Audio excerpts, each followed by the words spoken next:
Yeah, I just have to get 3 signatures, but I have to get these 3 senior monks. Yeah. If you can get them. You're lucky. So last time, my temple office got the abbot's signature, and I got off him after about 3 days. And the next 3 months were in when I went there, and they signed it on the spot. But sometimes you can wait to, like, they've gone to the Vatican or something, it's like, oh, now I have to wait. It's not very straight.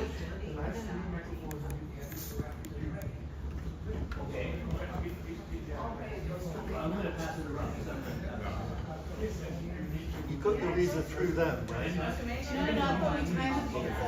You have your own visa. So I just go to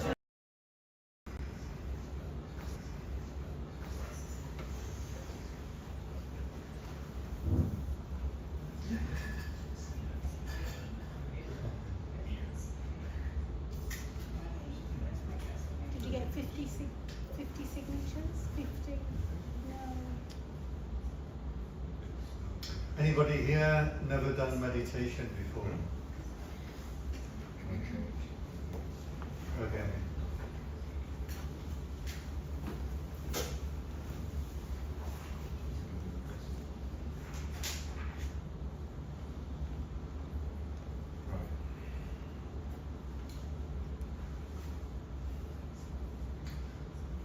Does everybody have some knowledge of Buddhism? Nobody's an absolute beginner. Because I'm getting into hardcore stuff tonight. I'll try. Sometimes I have to, and then sometimes I can not dumb down, but what's the word to make it More accessible. accessible? Yeah. Yes. Okay. Careful of the door behind you, you kind of knocked it open a bit. Don't want you falling back. Was anyone here when we were at the Rotana and I had all these chairs and they kept collapsing? Joe was here, wasn't you? They had these plastic chairs and it was okay on the carpet, and they changed the carpet for a floor like this, and there'd be at least one person would go splat, right? Every week. And I'm trying to be mindful and giving a Dharma talk, and then someone just splat. And he wouldn't sag and fall over, it would just like. So we had to buy 70 chairs. We still own those chairs. We should remind them about that. Okay, if you're all ready, settle yourself into your favorite meditation posture.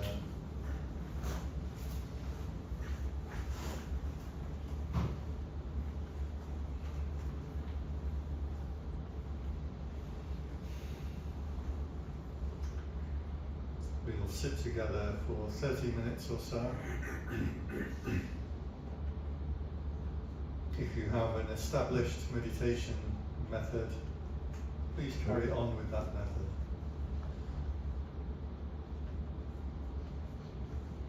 If you are fairly new to meditation, I'd recommend you put attention onto the sensation of the breathing as it runs through the center of the body.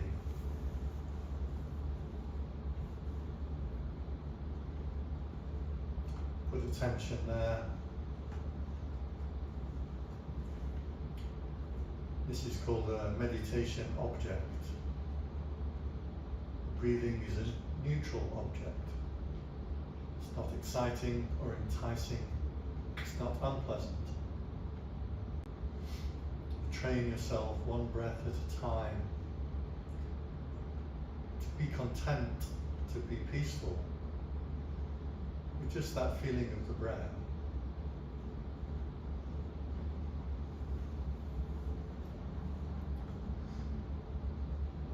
Before very long, the mind understands the breath comes in, it goes out. So it starts to wander off and think about other things. Memories, thoughts, plans, sounds, feelings.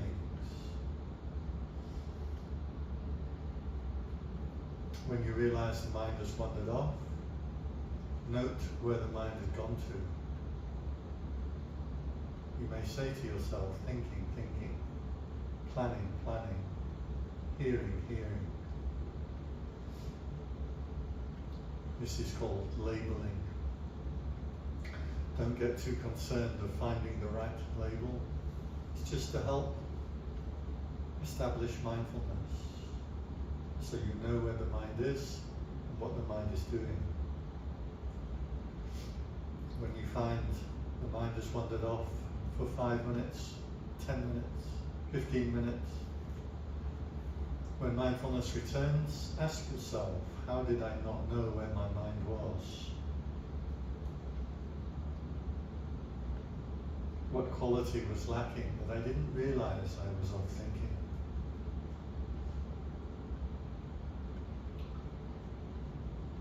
Note carefully the difference between when you are present and when you are lost or you are caught.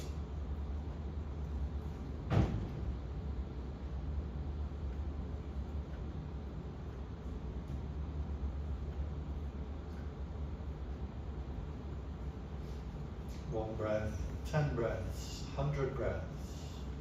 Keep re-establishing this mindful awareness. If you are practiced or skilled in meditation, that's the only meditation method you need to know when you are present and when the mind is leaking away, when attention has landed on something and started to be absorbed in that thing. A thought, a memory, feeling, a sound.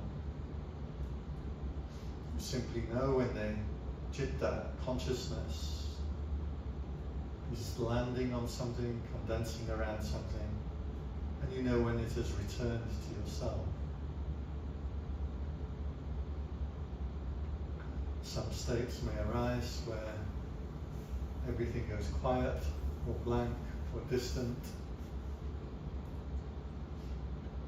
This is good progress in meditation, but it's not proper mindfulness. If you catch that mindful awareness, the citta, the consciousness without an object, before it goes out to thoughts and feelings, sensory impact, just note that difference when you're present, when attention is moving away. Latching onto that presence then is all you need. This is mindfulness without an object. This is not simply putting your attention onto one thing as opposed to another thing. The sense of self will increase. The sense of vibrancy will increase. Brightness, presence, and an energy that comes through the body. These are the signposts that you're entering into non-conceptual awareness.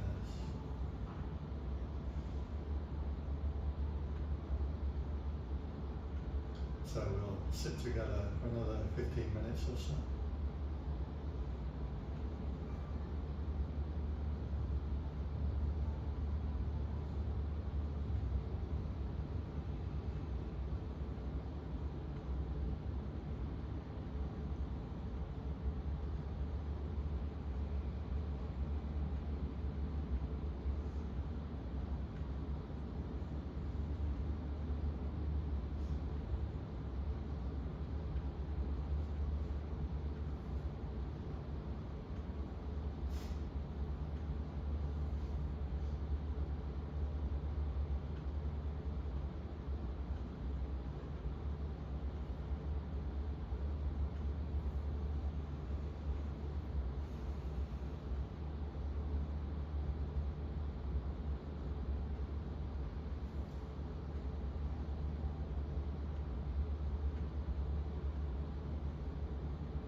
keep on bringing your attention back home. Make your mind as bright and as still as you can.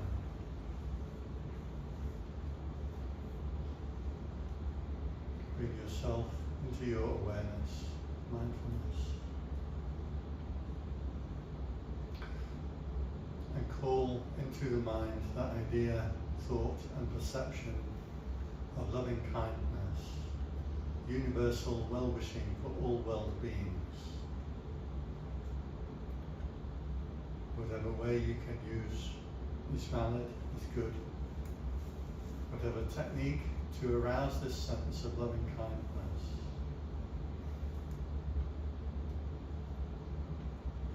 You may use visualization, brightness, or use the words, may all beings be happy, peaceful, free from suffering. You may recall those beings, known or unknown, respected, for whom it's easy to arouse loving kindness, appreciation. Any way that you can call this thought, feeling and perception into being is good practice. Sobhana citta, beautiful mind state. The more often you practice a particular mind state, the easier it is for that mind state to arise in the future. It becomes a habit. So we take the time to deliberately call into mind, to arouse it, to maintain it, to protect it. Universal, well-wishing for all beings.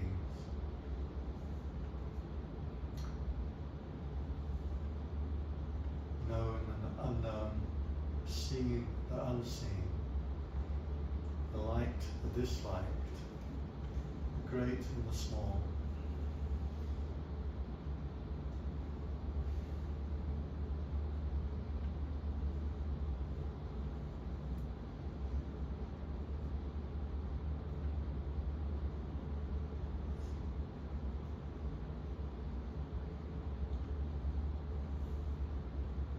Sabbe buddha balapata pachikanancha yambalan arahantanancha tejena rakhamarami sabbaso sabba buddhanubhavena sabba dhammanubhavena sabba sanghanubhavena sattha soti bhavantu te.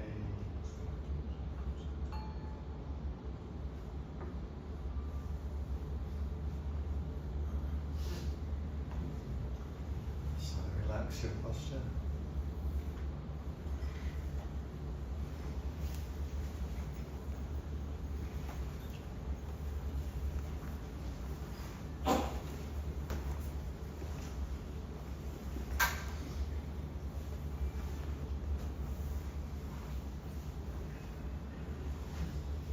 So this evening, who's that beeping?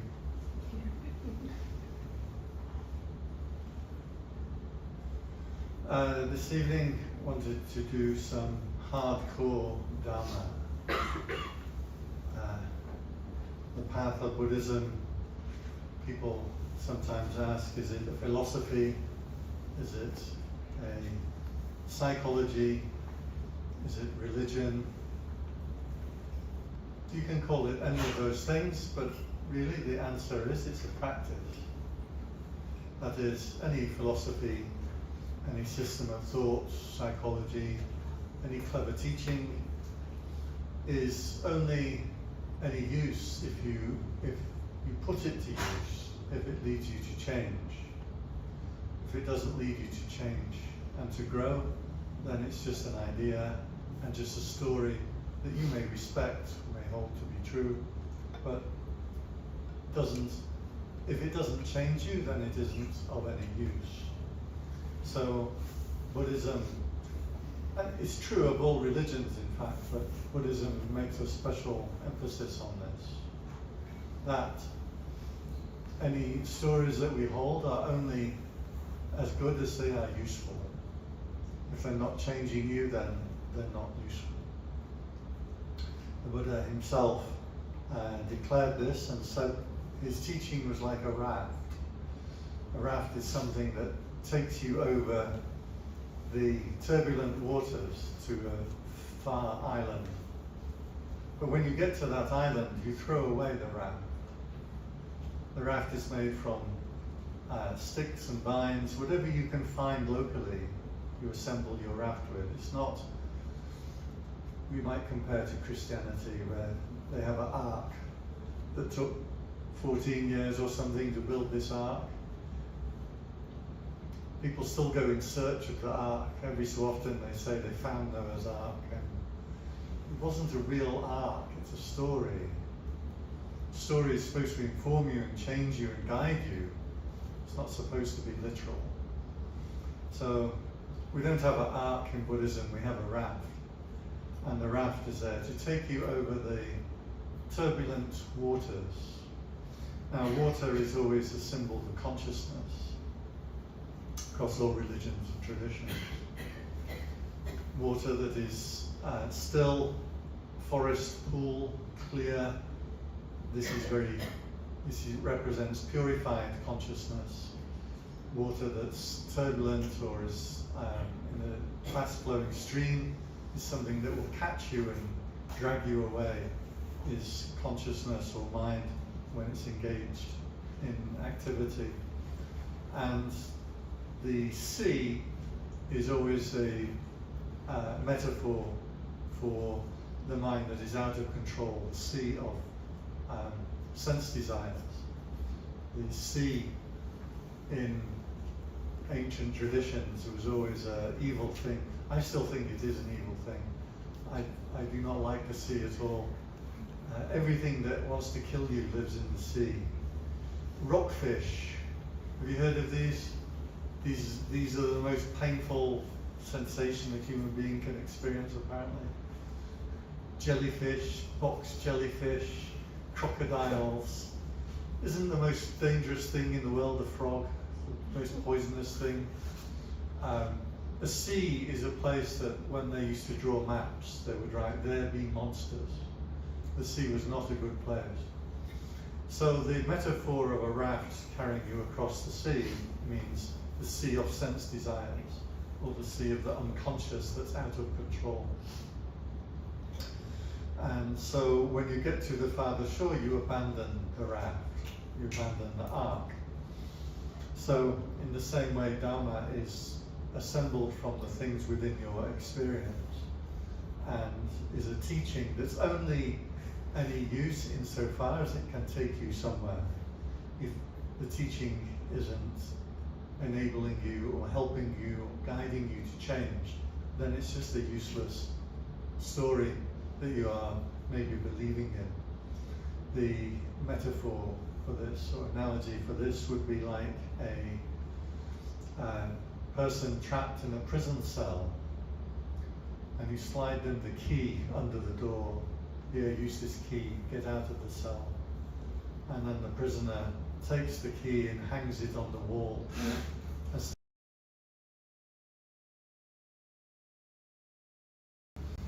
All things, O glorious key, thou art freedom, and never having put it in the lock. So in the same way, the teachings are there to be used. The Buddha would put out a whole bunch of different teachings, but the main categories, first of all, one has to hear about the idea that there is enlightenment. This is, by the way, in the lesser sutra on the lesser sutra on the elephant's footprint, if you want the reference. One has to hear about or know about enlightenment, that there is a path and there is a result of the path. There is a summum bonum, or something to which we should be headed, and a practice that will take us there. This is a very core principle in Buddhism, and later got confused with Mahayana traditions that said you are already enlightened. If you want to discuss that, then we'll have some time at the end for questions. The original teaching was very clear. This is a path of development. The word for meditation in Buddhism is bhavana. Bhava means to do or to make. Bhavana means to develop.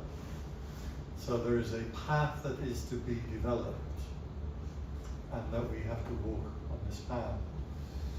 So we have to know about this path, that there is some ultimate goal.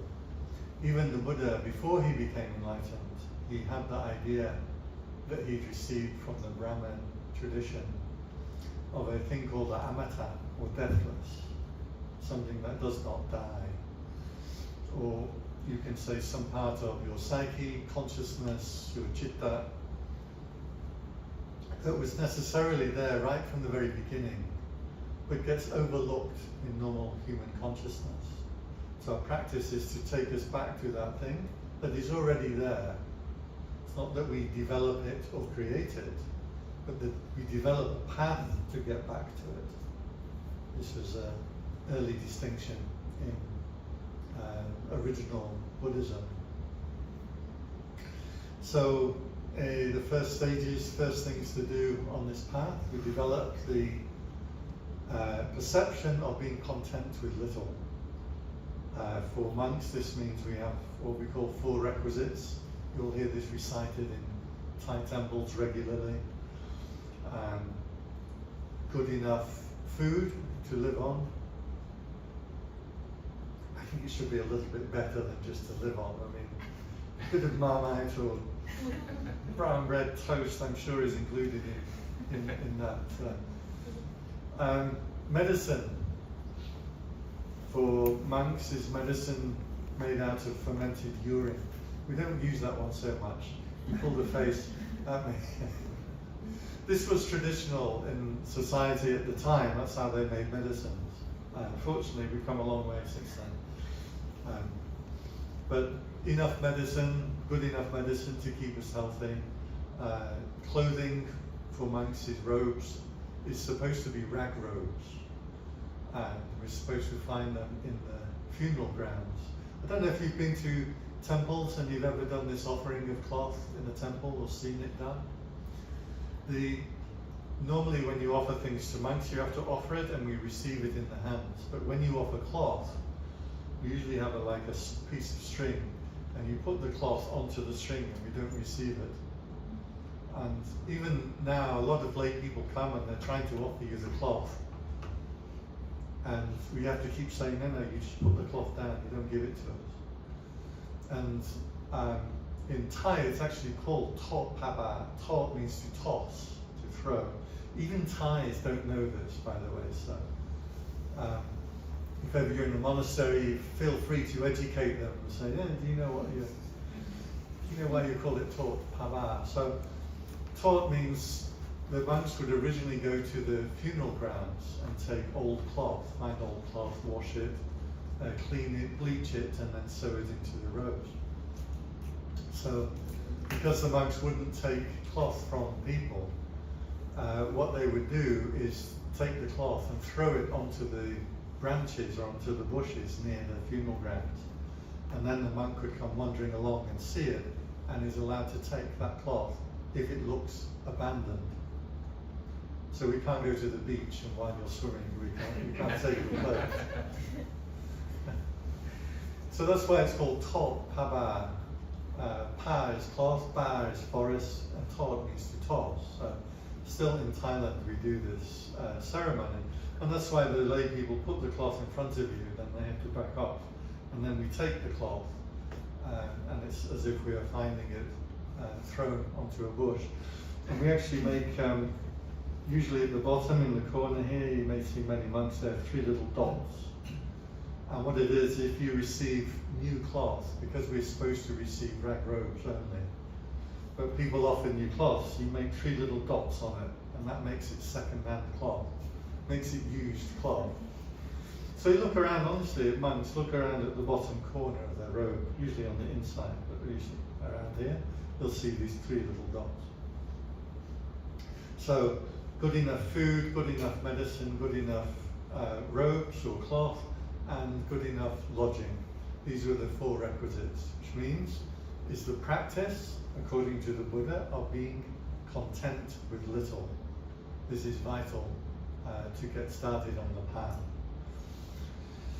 The process of purification of the mind is to withdraw the mind from needing to have things, do things, be things, remove that constant acting upon the world and bringing the mind back into purified consciousness.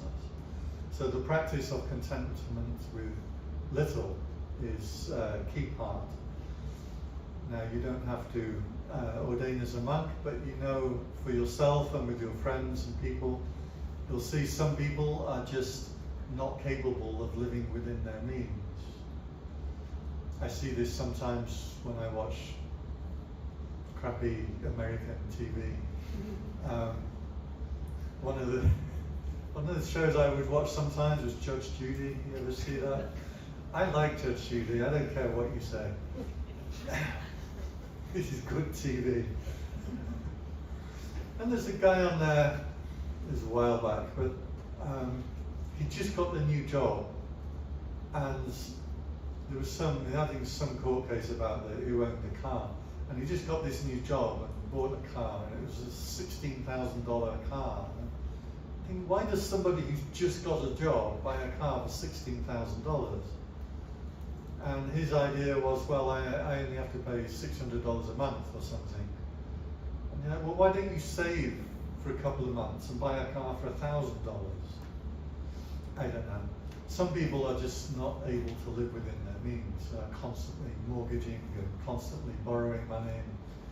It's crazy. Live within your means. It's so much more peaceful. Be content with little. For me personally, I hate stuff and I hate responsibilities. I'd rather not have something just to be free from the responsibility. I'm happy with very little. A few years ago, I was invited to India and I gave a couple of talks in an Indian university there. And the organization that took me over there, they had a guest apartment in that apartment block in the middle of New Delhi. It was okay. It wasn't top quality, but perfectly clean. And I had a cook, some Brahmin guy who cooked vegetarian food. I'm happy.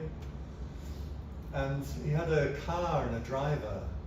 He said, if you need, make use of the car and driver. And I thought he meant if I need a loaf of bread or something like that, which I didn't because I was getting fed. So I never used it. And then at the end of the week, the guy was really upset. And he meant if I wanted to go to the Taj Mahal for a couple of days or drive up to Dharamsala across northern India for a few days, he provided this car and driver. I thought it just meant, if you need a sandwich. So he was really disappointed that I didn't use his car and driver that he provided for me. But to me, I was quite happy. He just put me in this bit of aircon, there's somebody feeding me. I've got a chair, and I've got my book. What more do I need? So I just read my book. I saw a bit of India off my balcony. But you don't need stuff. So being content with little was a very important part of the path. Practicing some renunciation, that is, you will not find happiness or you will not find a lasting meditation or happiness or enlightenment if you are constantly going out through the senses. So you practice what was called restraint of the senses or restraint of the sense doors. Practicing, if you want to know more about any of these stages, then feel free to ask in the questions time. Then practicing mindfulness, that is establishing mindful awareness. Now, mindfulness is mindfulness of yourself. It's not mindfulness of a thing that you are doing. This is something that's a little misunderstood in the world today. If you are playing the guitar, you may be mindful of your fingers and the notes and the strings, but it's not mindfulness because all of your attention is out onto the thing that you are doing. That is being absorbed in something, which is the opposite of mindfulness. Quite important, because mindfulness is being taught wrongly very often these days, much to my chagrin. I love the word chagrin, I just like that word. I was talking to I was up in a mountain in a hillside village, and it's where all these bikers come by, and these huge dirt bikes, and they go along the forest trails. And this guy with his big gloves on with fins, sharp fins coming off his gloves. This huge big motorbike. He said, "Oh yeah, you have a big motorbike for these mountains," even though the locals are all on these little tiny mopeds going up and down every day. And he said, "My motorbike is my meditation." I'm like, that's not meditation. It's the opposite. That's getting just lost and absorbed in what you're doing. Proper mindfulness means you remember yourself while you're doing it. A really good way in is this koan, this thing room. What is your original face? If you bring your attention back, try to find your face. You see your hands, you see your body. Suddenly, the awareness of yourself is different to the awareness of all other people. This can start to lock you in. One way or another, one technique or another, you're going to have to get back to preconceptual awareness. That's the path, purification of consciousness. So all of these stages, and then there's absorption meditation or jhana states, which are as you start to enter into purification of consciousness. So all of these things pre-existed Buddhism and exist outside of Buddhism. Practicing good qualities, mind of loving kindness, compassion, forgiveness. You can pretty much ask any audience anywhere you go to list good qualities, and people come out with the same qualities, whatever religion, whatever tradition. Christians would normally mention forgiveness a little higher up the list. It's not unique to Christianity. Buddhists would mention mindfulness higher up the list. It's not unique to Buddhism. But practicing the good qualities, morality, and which is refraining from doing bad things, and good qualities, sopanajita, which is practicing good mind states. These are also part of the path. Doing this will stabilize the mind. That's the intention. The more unwholesome your behavior, the more unstable your mind becomes. And you should be able to see this as a meditator.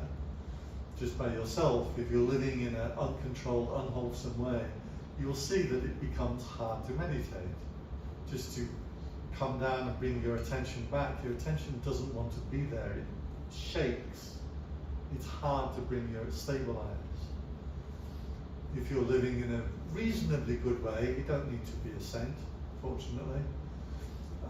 It becomes easier to stabilize your attention. It just is. These beautiful mind states lie closer to enlightenment than unwholesome mind states.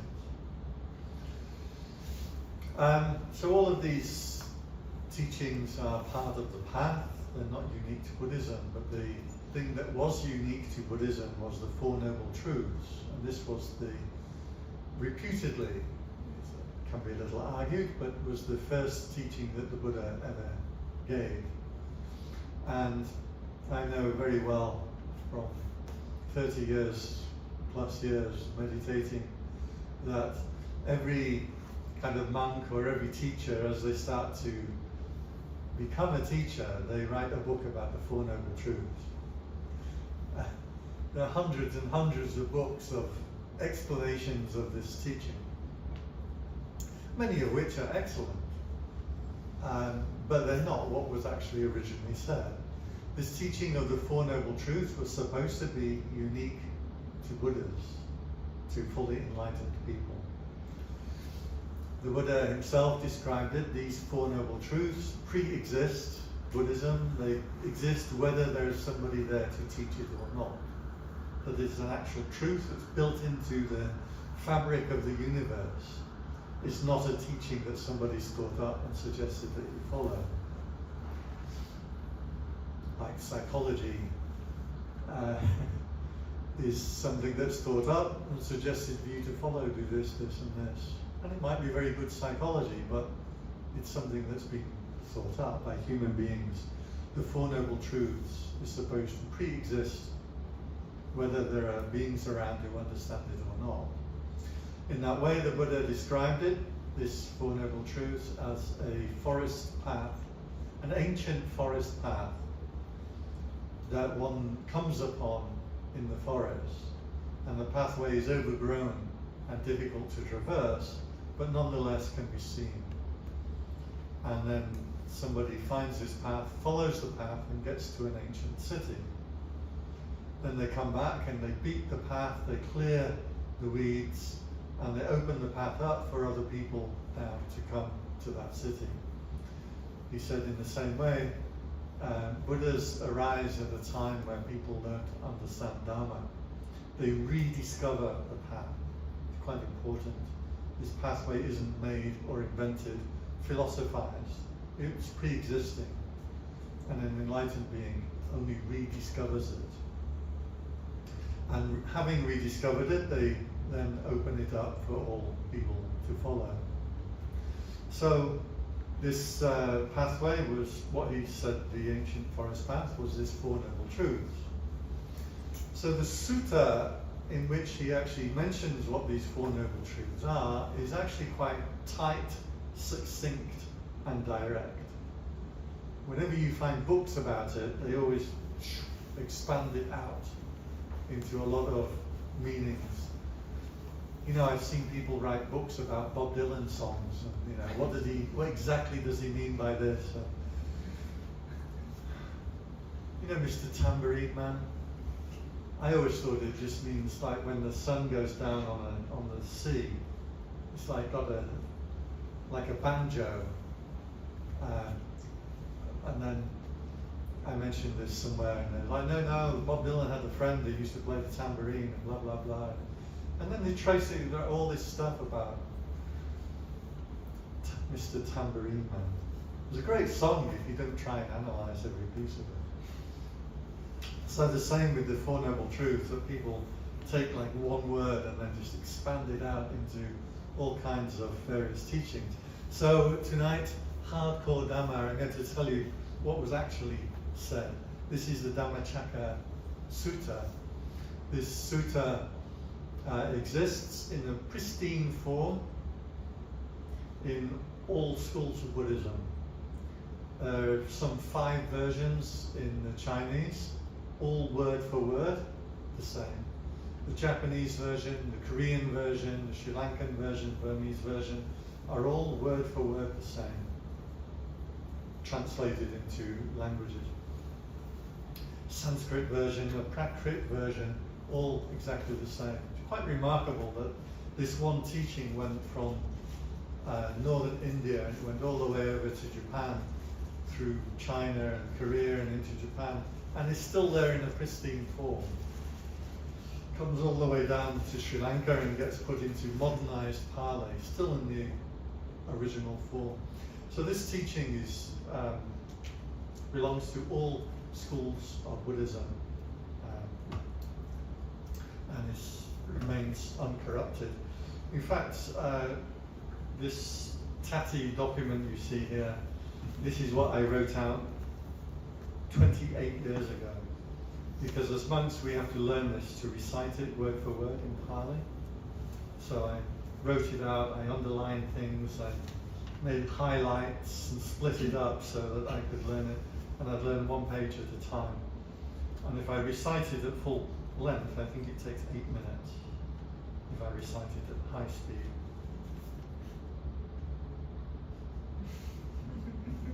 I remember that person. It's back when phone numbers were only 9 digits.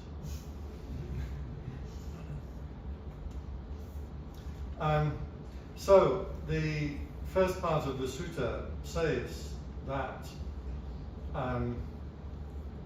monks, I've discovered that there are these 2 paths that are wrong and the path that is right.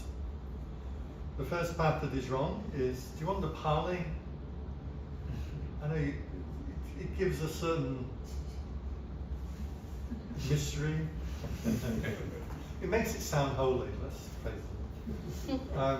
Yo jayang game sugama sukan nika yogo hino gamma kodu janiko amareyo atasan anatasan tito. This is the way of luxury is not the way of enlightenment. So living the luxurious life is not going to help you get to Nibbana, get to this thing that he's discovered. Remember, this is the first time he's giving this teaching of enlightenment. Yo chayan I can't say it, I have to chant it. Yo chayan attaki. Man, I have to refresh my memory on this. Attakila matanu yogo duko anario anata sandito. I'm not going to do any more Pali. So the second path that is not the path is the low path of the villager. So in India at the time you had Brahmins, you had the nobles, and you had the villagers. It's a very classist society. The low way of the low villager, that is not the way. Which means living life just for sense desires, getting what you want, getting what you can, is not the way. One of unrefined behavior is not the way. Majjhima patipata tathagatena abhisambhuddha. This is the middle way. Majjhima patipata. This is the middle way between these two extremes. So when you hear of the middle path, this is what it refers to. Now normally when people teach the middle path or mention the middle path, they're actually talking about the middle excuse, which means I want something and I'm going to say this thing is not luxury and it's not cause, therefore I can have it. Marmite, give me Marmite, give me toast, give me an air conditioner, give me whatever, because that's middle way. That's not too luxurious. That's not what the meaning was. So the original sutta said the way of luxury is not going to take you to enlightenment. The way of, the coarse way of bad behavior of low villagers, that is not the way to enlightenment. You have to be one of refined behavior. So that's the middle path, the middle way, when you hear it talked about. That's what it was. So, he then says, what is this, okay, the important part. He says, when I realize this, Chakku Karani, Jnana Karani, Upasamaya, Abhinyaya, Sambodhaya, Nippanaya, Samvattati. Chakku Karani, now Chakku is the eye. He said, and Karani is to arise. You may know, if you know Thai, Karani means an occasion, right, in Thai. So it comes from this word. Chakku Karani means the eye arise, or seeing arises. Seeing directly, not seeing with intelligence, not seeing with wisdom, not seeing with by metaphor, but actually seeing directly. This is the word for seeing. Not understanding means to see directly. Jnana Karani, the knowledge arose. This word jnana is the same origin as the word to know in English. It's when we have a K before the word to know. It's actually a different N to the regular N in the Pali and the Sanskrit. There are slightly different ways to pronounce the N. Anyway, so jnana is the actual word. That's why in Thai they call jnana. So knowledge arose. Upasamaya, peace, arose. Abhinyaya, the supernormal powers or insights or psychic powers arose. Sambodhaya, now Sambodhi means awakening. Nippanaya, Nibbana. Now Nibbana has, scholars argue on the meaning, but means to blow out. So the fires of greed, hatred, and delusion are blown out. There are some arguments. It may mean one is far from injury, which is a way of saying freedom from suffering. So 6 clauses, 6 words, and these 6 words are preserved in all the traditions, the Sanskrit, the Prakrit, Magadha, Sri Lanka, Burma, Korea, Japan, China. Everywhere that Buddhism went had these 6 clauses. Seeing arose, knowing arose, peace arose, the supernormal powers or psychic powers arose, awakening arose, and the nibbana, or the blowing out of the fires of greed, hatred, and illusion arose. So, clear enough? I want to put an emphasis on this chakragarani, seeing, because as consciousness purifies, it becomes bright, and you see this, you know this. It's not a understanding, it's not a story, it's not an intellectual attainment, it's something you see and know. So, the Buddha goes on in a lot of recitation. The way that it's structured in the sutta is a lot of repetition, and they do the repetitions so that you can remember it and chant it. And it's quite beautiful when you chant with other people, but it does mean that we can cut it short a little bit. So he says, what is dukkha? Birth, being born is dukkha. That doesn't mean birth in a particular moment or birth as an identity. It means being born in a body. Jati pi dukkha. Being born in a body means you will suffer. Jarapi dukkha, decay of the body means you will suffer. Maranampi dukkha, being sick. So birth, aging, sickness, and dying. These are what we call dukkha, suffering. Soka parideva dukkha domanatsu sapi dukkha. So sorrow, grief, lamentation, and despair. These are all dukkha. Not getting what you want, getting what you don't want, and being parted from what you want. These are suffering. So this is the actual definition that he used of suffering. The existential beingness of being alive, of having a body, of wanting stuff, of being dependent on stuff, this creates dukkha. The word dukkha means unstable. And very often when he would talk about enlightenment, he would talk about stability or reaching firm ground. So the opposite of dukkha, enlightenment, is stability rather than instability. So dukkha actually apparently meant like if a wheel isn't centered properly on the axis, and as the wheel spins, it will shake. You have this on your car when you have your tires changed. You know, they charge you for balancing, they charge you for the tire, they charge you for fitting, then they charge you for balancing. And you're always like, yeah, well, what's that extra $5 for? You're just stacking my bill with that. But what it is every tire isn't perfectly balanced. So when it spins, it will start to shake. So they spin it up, and then they will attach little weights around the wheel in order to balance it. So when you're doing 60, 70 miles an hour, your wheels don't start to shake.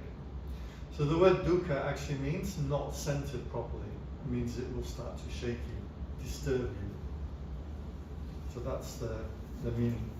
First noble truth then, dukkha. This was the definition. Birth, aging, death, sorrow, lamentation, grief, despair. 3 clauses. Not getting what you want, being parted from what you have, and getting what you don't want. These are the instability of being born. Second noble truth was the arising. First one is suffering. Second one is the arising of suffering. Interestingly, in the sutta it says that this, the arising of suffering is tanha, or craving. And that this craving lingers within your being. This is really interesting. The reason that it was said to linger within your being. If you practice meditation into jhana states, you can get to a very blissful state. In this blissful state, it's hard to say that it's suffering because it feels good. But you will come out of that state and will come back into regular life. So it's said that suffering lingers within you, even if you're having the best experience possible. That suffering, or that tendency towards suffering, is still lingering there, present in your being, even if you're having the best possible time. Even if your rugby team is winning the World Cup. You know, the English rugby, women's rugby team keeps winning. We have the best women's rugby team in the world. The men just can't do it, so the women are like, oh, we'll do it ourselves. So, it's good, I like it. So, even in the best experience, there is always this craving that lingers, that will always keep resurfacing. So, second noble truth, the arising of suffering is craving. This craving will cause it. There is a deeper meaning to that from other suttas. If one attains to jhana concentration states that are blissful, as you go into the state, suffering ceases. But as you come out of the state, suffering will re-arise. The power to get into these states is driven through desire. You have to desire to get into the state. So if you really concentrate hard and you desire strongly, there comes a point you have to stop desiring, but that state has been propelled by your intention. That will expend itself, and then you'll find yourself coming back to regular life. The analogy was like a bear tied to a post. The bear will try to get away from the post, will strain and will pull, but eventually will go to sleep. While it's sleeping, it dreams that it's a free bear running around in the woods. But when it wakes up, it realizes it's still tied to the same post. So in the same way, you can attain to meditation on certain objects, might make you feel good, but when you come out of that meditation, you'll realize you're still tied to that same post. This stuff makes sense to me because I work with it. Sometimes I hear myself and I'm thinking, does this make sense? But so feel free to ask questions or point out the limitations in what I'm saying. The third noble truth was the cessation of suffering. When this craving has been put away in totality, then suffering ceases. Dukkha nirodho. Suffering ceases. It's important to note as and when suffering arises. If you're careful and you note and you're mindful, you can see when the suffering ceases too. This will give you so much power. It's hard to really describe the insight that you do again and again and again throughout life. But I notice this continually. When I put my mind onto something that I dislike, suffering starts to come up. When I put my mind onto something I like, that suffering on that thing disappears, ceases. Donald Trump is my usual example. Because some people get very wound up. You know, I called one of these Dhamma talks a few months ago, a couple of years ago I guess now, during the election. I called it Make Meditation Great Again. And I got a bunch of comments like, you might think this is funny, but actually this is fascism, blah, blah, blah. Oh my God. Put your mind onto something that you dislike, suffering on that thing, object-specific suffering rather than the existential suffering. Suffering on that thing will fire up. Put your attention onto some other thing, that suffering ceases. It's such a great insight to watch the cessation of suffering on something. when somebody or something really annoys you, grabs you, hurts you, shakes you, and you stick with it and wait until it goes, and then you're like, that thing doesn't make me suffer anymore. It gives you so much power. I think it's lost in this modern world because people are constantly wanting to change the world rather than change themselves.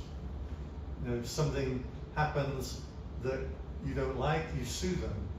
It's your fault, you shouldn't have suffered, you called me a pronoun that I don't like. So I'm going to change your behavior rather than changing my behavior. This was encapsulated in the story of the queen who left the palace one day and stubbed her toe because the road wasn't very good. So she ordered her ministers to cover the entire kingdom with leather so she would never stub her toe again. And the minister said, might it be a better idea if you just cover your foot with leather? And that's how shoes got invented. But the point of the story is right. If your suffering is dependent externally, you're going to try and change everybody in the world so you don't suffer. That's crazy. If you change yourself, then you don't need to change the entire world. I saw that there was a girl, I won't say who, where, and when and where, but she was at the Dharma Center, and her ex-boyfriend was also part of the Dharma Center. Right? Now, I don't think they were enemies, but I mean, there'd been some unwanted medical procedures, shall we say. Anyway, he came to the Dharma Center, and then he lost his keys. So he left his car there. And then she said, I'm getting triggered every day because I have to walk past this car and it's triggering me. What do you think? If the car, you can't blame your suffering on the external thing. If you have to remove the car so I don't get triggered into suffering, that's like the Queen trying to cover the world with leather. So you work on yourself, not on the world. When you see this, if you continually watch as a practice the cessation of suffering on a particular thing, and you watch it until you don't suffer on it anymore. You watch that thing cease. It gives you so much power. I had this in the monastery the first time in England, and it was like -8 degrees. It's freezing cold. The shower block was like right across the compound, and the bell goes at 3:30 in the morning, and when it goes, immediately is this, I don't want to. And when I caught it, it's like just a lurch in my psyche, I don't want to. Like, well, that's just desiring. Suffering is coming up beyond that. And then you sit and watch it. What's that I don't want to, I don't want to, I really don't want to, I don't want. And then the mind just gives up, and you're like, I no longer don't want to get up. I can get up if I need to get up. It gave me so much power. And then so that was the definition, that what suffering is, it arises due to this craving that lingers. It ceases when you put aside craving, and then there is the path of right thought, right action, right speech, right view, right livelihood, right effort, right mindfulness, and right concentration. The Eightfold Path. This is the path. So that's the majority of the sutta, but in the recitation, there's this long recitation, which I will give you in brief, because it just changes one word for each stanza. So the recitation goes, there is this noble truth of suffering. Suffering is to be investigated. Suffering has been investigated. So I want you to imagine, this is why it's called the Fourfold Path. You don't go from 1 to 2 to 3 to 4. You have 1, 2, 3, 4, level 1, 1, 2, 3, 4, level 2, 1, 2, 3, 4, level 3. So our path is to go through the 3 levels, not lengthways. Does that make sense? So you have the truth of suffering, arising of suffering, cessation of suffering. I should go the other way. Suffering, arising of suffering, cessation of suffering, and the path as an insight. The next level is suffering has been investigated. It's our job, Brinya Yanti. If you do a degree in Thailand, they call it Brinya. Brinya means to investigate. This is the word used in the sutta. Brinya Yanti me bhikkhave kube manuse sutamesu. So suffering is to be investigated. Suffering has been investigated. That's our duty with dukkha. Second noble truth. I'm aware, I don't know if I'm going fast or what, I don't know. Second noble truth, the arising of suffering. The arising of suffering is to be extinguished. Pahatapantine, Pahana in Thai. You have the word in Thai, right? Pahana. Paha. Execute. To destroy. To eliminate. A lot of modern Buddhism starts to say make everything fluffy and nice and kind, and the Buddha used these hard words. You exterminate it like a Dalek. Some people know what Daleks are. You exterminate it. It means to cut off. So this isn't loose, fluid, flowery language he uses. You get rid of it, cut it off, destroy it. So the arising of suffering is to be destroyed, eliminated. Third level, because remember the four parts of the path, we go level 1, level 2, level 3. So arising of suffering is to be known, is to be exterminated, has been exterminated. That's our path. Finally, the last two. Dukkha nirodho, with the cessation of suffering. Satchikata banti me bhikkhave. Now satchikata banti means to see with the eye. It's not the word satcha. I've given Dhamma talks before and I said this is satcha. True. Should be made true. And often it's translated that way, but the correct translation is, it is seen with the eye. So the cessation of suffering is seen directly.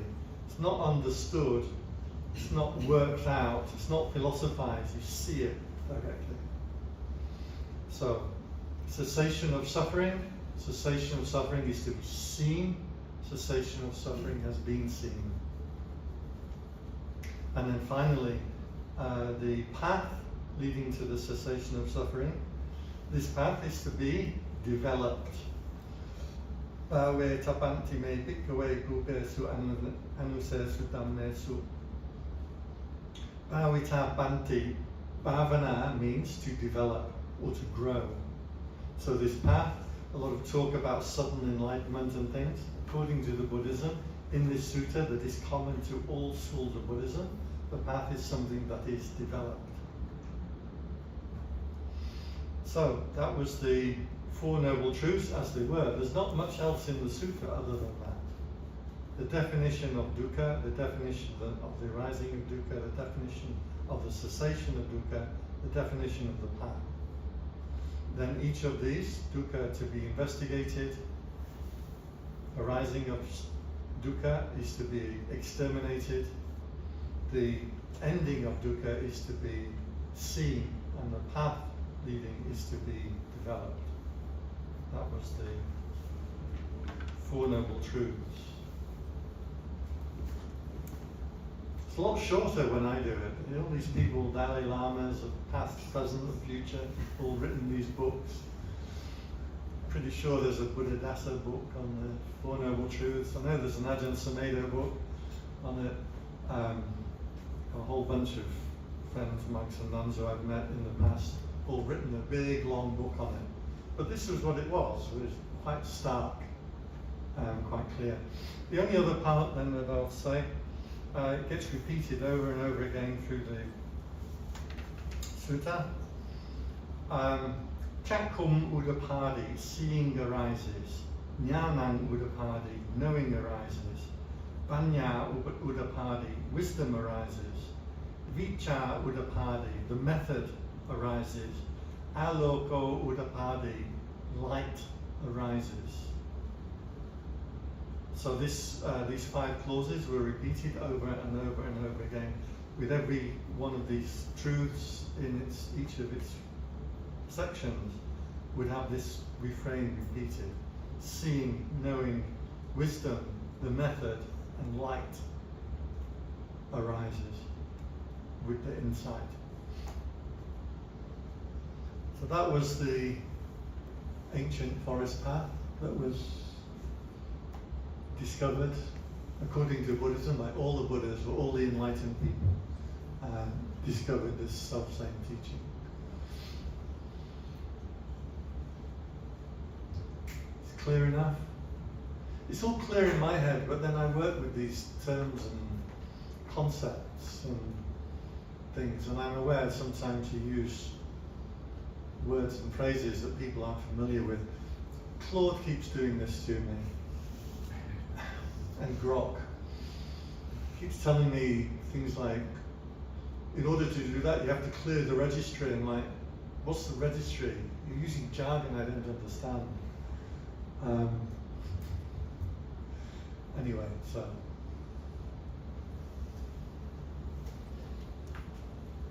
Any questions? over there.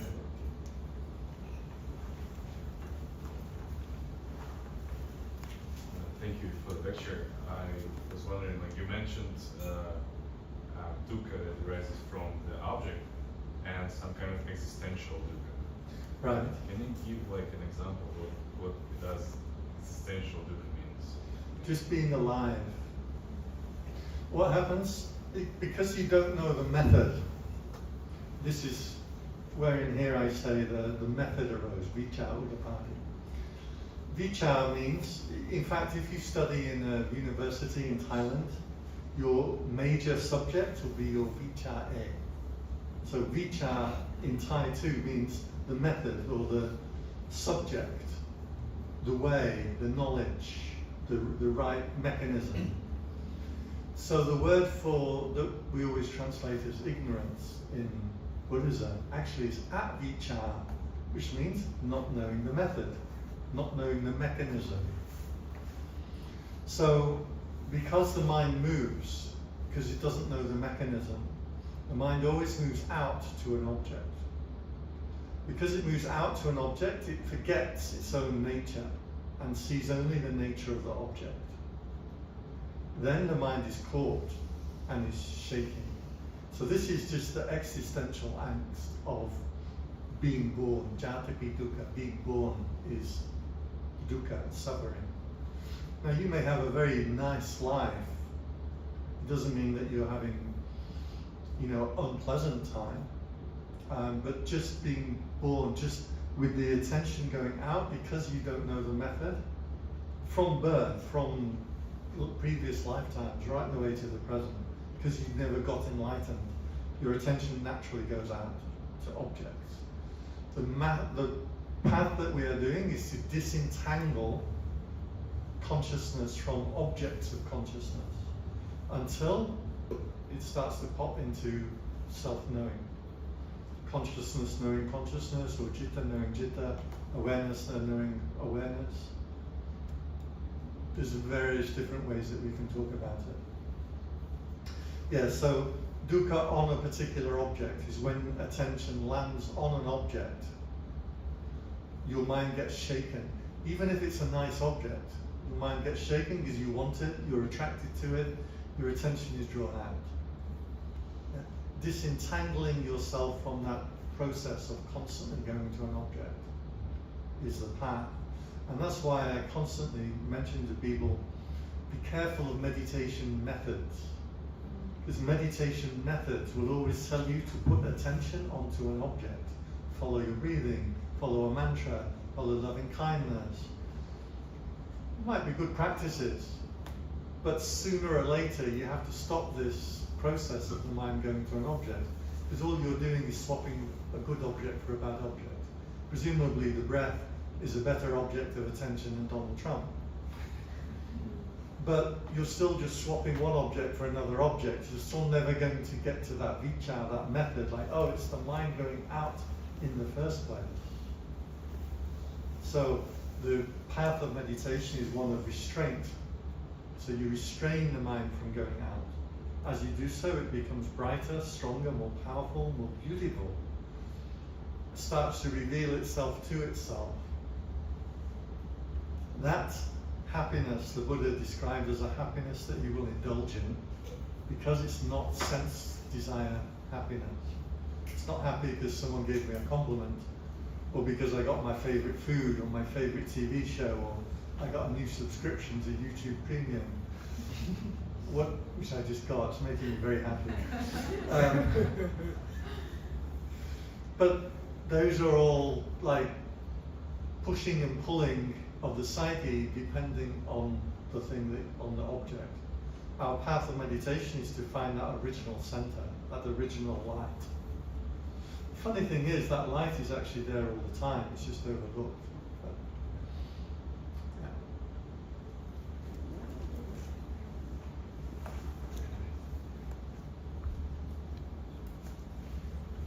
yeah. As somebody mentioned Calvin and Hobbes earlier, the cartoon. I remember this Calvin and Hobbes cartoon that reminds me of the existential angst. You know Calvin and Hobbes? Mm-hmm. No? Calvin is a 6-year-old boy and Hobbes is his pet tiger.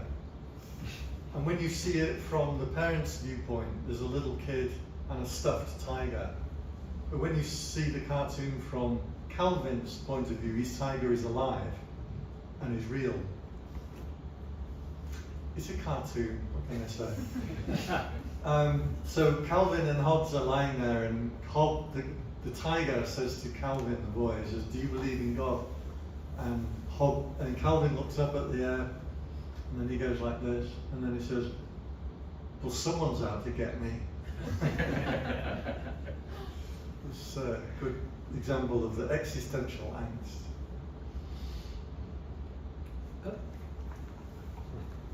One last question. Last question. I will be here afterwards, so if anybody wants to stay behind and chat further, you can. Thank you very much for your talk and for the opportunity to ask a question. When I go about my day-to-day life, I do suffer, and there are certain things I know that, let's say, trigger me or trigger the suffering. These are in the external world, so maybe I modify how I go through the world so not to encounter these things. But in a certain way, it's based on fear. Yeah. You spoke about maybe inner transformation rather than transforming my external world. Now I understand that conceptually, but what is the practical, to sit and meditate, is that sufficient to bring about this inner transformation? Or because when you have the actual experience of something in the world, it's very intense, and it seems there's nothing within that can resist the kind of suffering that arises. So what is the actual, not conceptual, even though we're using words now, but how do you create or bring about that inner transformation that can resist the onslaught, let's say, from the sensory world? Yeah, it's a good question, because you look at things like, you know, the war in Israel, Gaza, or Iran, or something like that, and you can't look at it and not suffer. You can't look at it and be like, oh, that's fine. That's just God being God or something. You can't do it. But what I would say is that things transform because it recontextualizes. So I can't look at that object and not suffer. You can't hit my toe with a hammer and me not suffer. I caught it on a door the other day, reflecting on this. And I can't catch my toe on the door and not suffer over it. So the idea of trying to eliminate suffering in that way is kind of nonsense. There's no way you could ever not suffer. If someone's poking a hot poker in your eye, you're going to suffer. There's no way around that. In terms of psychological suffering, you can practice with it and practice withdrawing your mind from the object, putting your mind into wholesome states. Reaction to war in Iran or somewhere, or horrible things are happening in the world.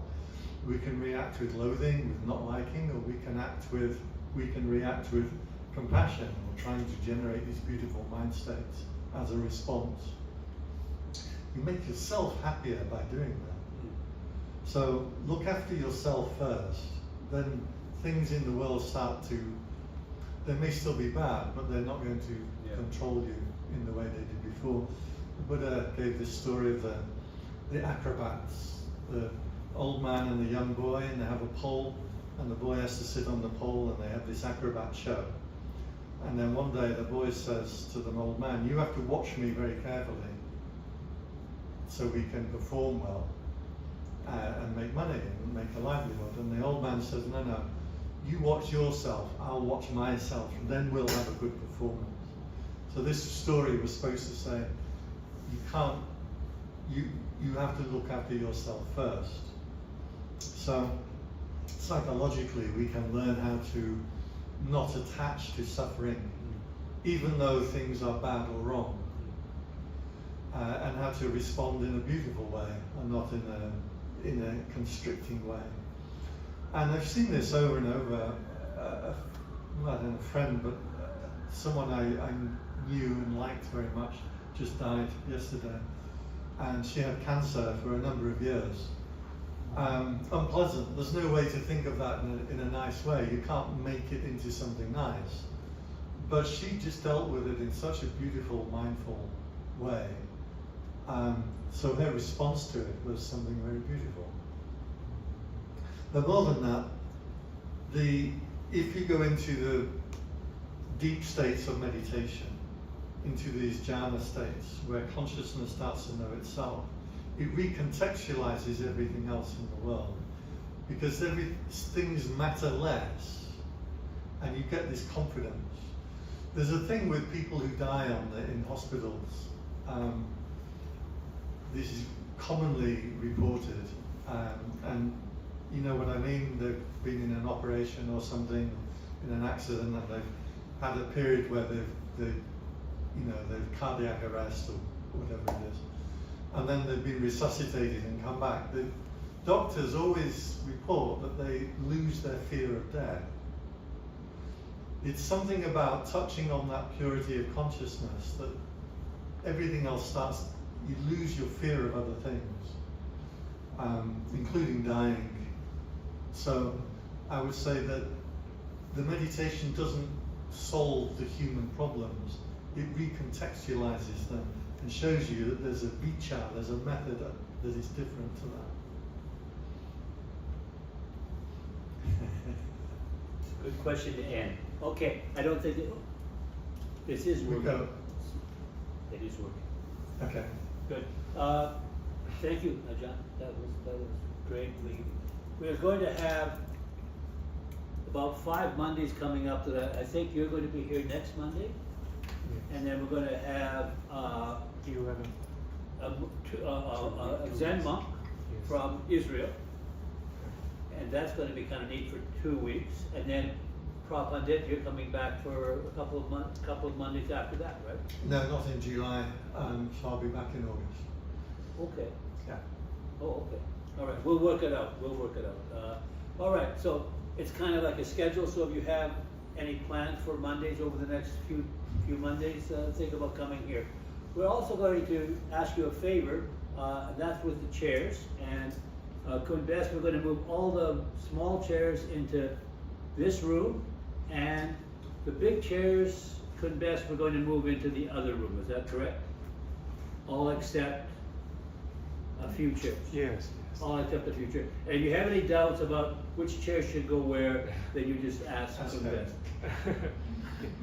And then Oh yes, and Kun Best is going to make an announcement to get you online, because we have a new system now where we actually streaming very, very, very neatly. we are currently working on the live streaming upgrade. So we are launching our new YouTube channel, but it require at least 50 subscribers. So it will be great if you can help subscribe to our channel, and then we can continue spreading Dhamma, beautiful Dhamma to the whole world and for human library via YouTube. They should talk to you about that.